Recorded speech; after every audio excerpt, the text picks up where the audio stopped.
Assalamu alaikum, I am Asma Mushtaq from the Double Vibes, and in this tutorial I am going to solve a problem where we have to find the explicit description of the null of A by listing vectors that span the null space of this matrix A.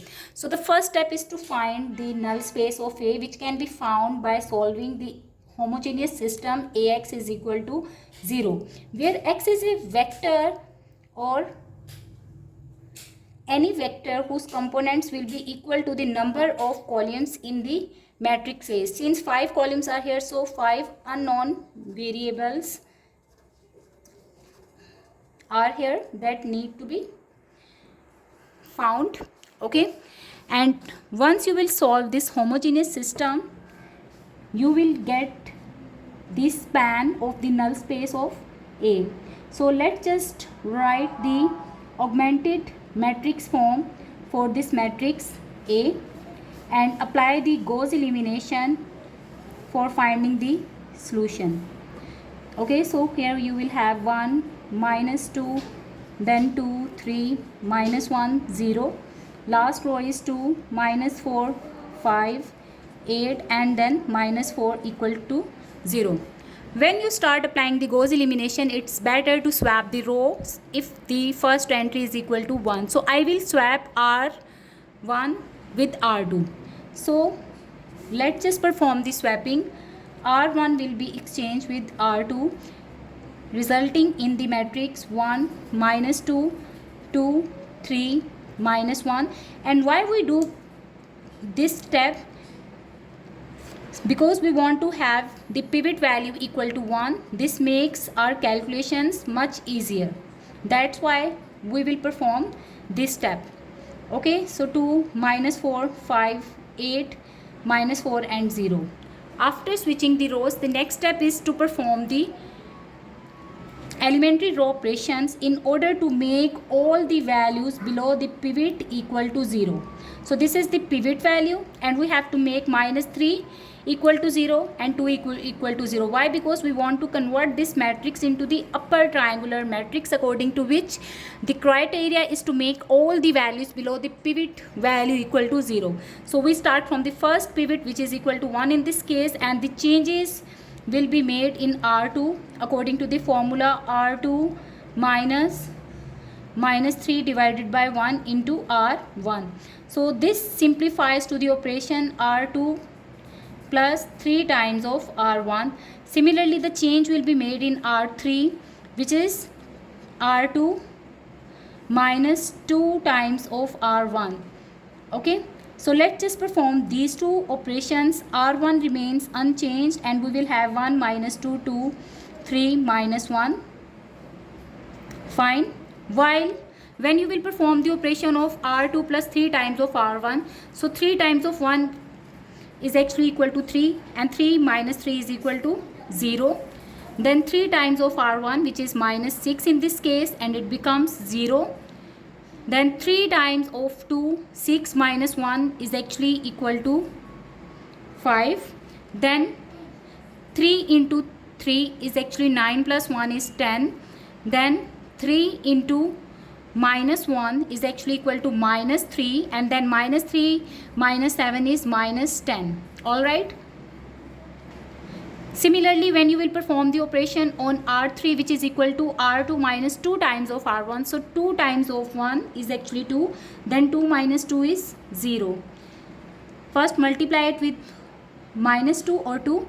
So minus 2 into 2 is minus 4, then minus 4 plus 4 is actually 0. Similarly,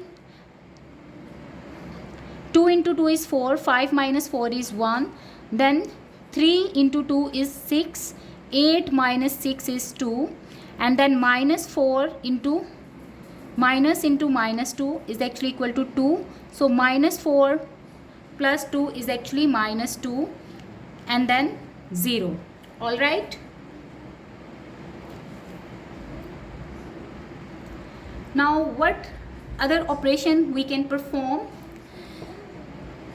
We have made all the values below the first pivot equal to 0. Now locate the second pivot in this matrix. Okay, and we can clearly see over here 5 is the pivot value. Pivot is actually the non-zero value in the beginning of the row. So the first non-zero value in any row is considered or counted as pivot value.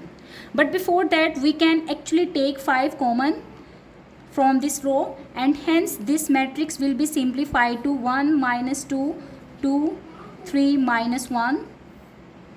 Then we will have 0, 0, 1, 2, minus 2, 0, 0, 0, 1, 2, minus 2 and 0.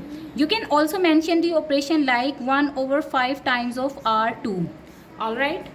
So it's up to you how you define the operations. Okay, the next change will be made on R3, and we have to make this value equal to 0 as this is our pivot value. So the change will be made in R3 according to the operation R3 minus R2. So let's just do it now. 1 minus 2, 2, 3 minus 1. Then we will have 0, 0, 1, 2 minus 2, 0, and in the last you will have 0, 0, 1 minus 1, 0, 2 minus 2, 0, minus 2 plus 2, 0 and 0. So from here you can clearly see that the entirely third row is actually converted into 0. Fine. Now the next step is to rewrite the system or the back substitution process. So this was the component of x1, x2, x3, x4 and x5. Okay, so from here we can write it as x3 plus 2 times of x4 minus 2 times of x5 is equal to 0. This is the one equation you will get from second row, and from the first row you will get x1 minus 2 times of x2, then plus 2 times of x3 plus 3 times of x4, then minus x5 is equal to 0. Okay, so these are the two equations that actually generate from the Gauss elimination. Now let's assume or write x3 in terms of x4 and x5. Okay, so x3 is equal to minus 2 times of x4 plus 2 times of x5. All right, and here from here we can conclude that x4 and x5 are actually the free variables that can be chosen from the set of real numbers. Okay, so you can choose them from the real numbers. Similarly, once you are having the value of x3, let's just substitute this value of x3 in this second equation, and from here we can get the value of x1, which is equal to 2 times of x2 minus 2 times of x3 minus 3 times of x4 and then plus x5. Okay, so let's just put the value of x3 in the expression.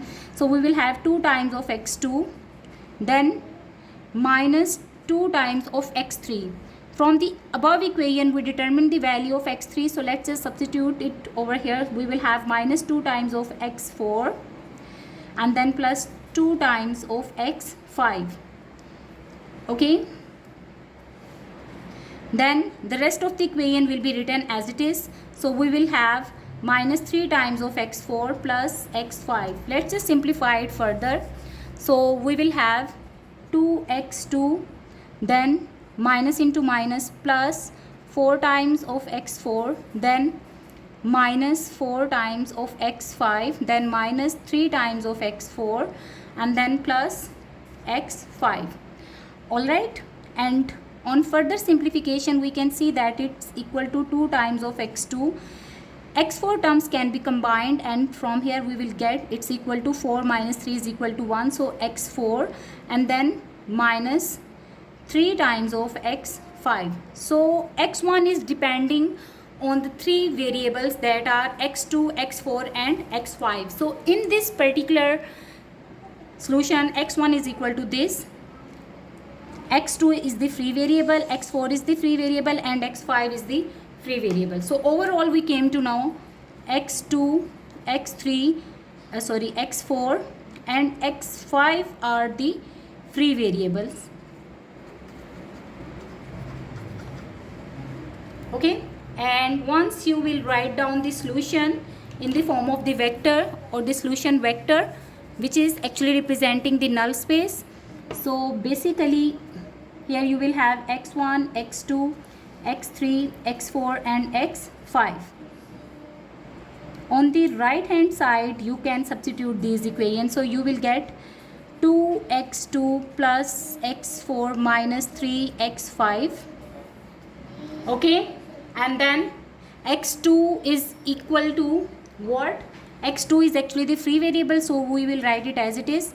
X3 was equal to minus 2 times of x4 plus 2 times of x5, while x4 and x5 are the free variables.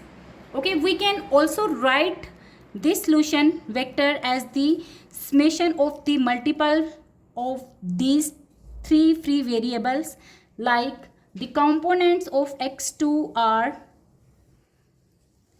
in case of x1 it's equal to 2,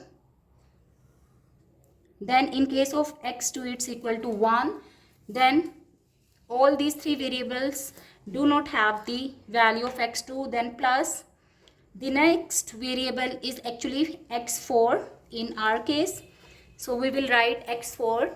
Okay, and the component of x4 in x1 is 1, then it's 0, then minus 2, then 1, okay, and then 0, and the last